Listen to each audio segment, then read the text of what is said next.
د خان کلیک چینل درنو مینوالو ښځه په کوم څیز باندې خوشحالیږي او یا د هغې په وجود کې کوم داسې حصه ده چې که هغې ته ګوتې یوړل شي یا هغې سره مینه وشي یا وچیړل شي نو هغه ډېر په مینه باندې تاسو سره معامله کوي او یا په مینه باندې تاسو ته ریاکشن درکوي. دا ویډیو را سره تر اخره وګورئ. ډېر پټ رازونه او معلومات تاسو سره شریکوم.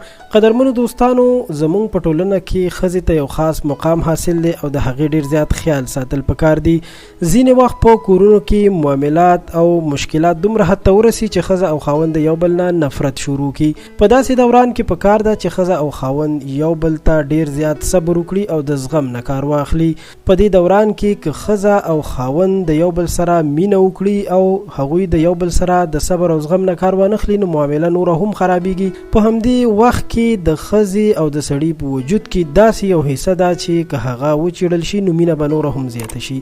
درنو دوستانو، هغه د ښځې او خاوند په وجود کې څه دي موږ سره ضرور تر اخره پاتې شئ. قدرمنو دوستانو، په دې ویډیو کې به تاسو سره شریکوو. کله چې واده وشي نو د واده نه پس ښځه او سړی همدا یو فکر کوي چې موږ د کوروالی وکړو یا موږ د داسې معامله وکړو.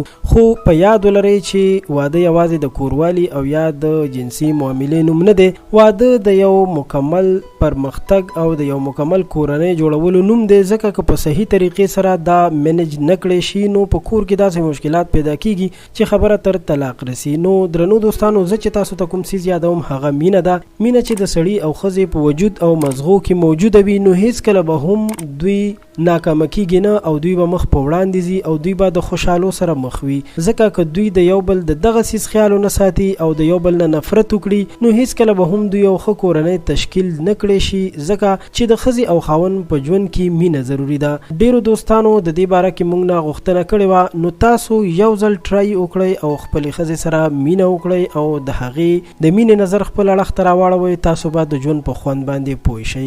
امید لرم چې ستاسو به دا ویډیو خوښه شوې وي.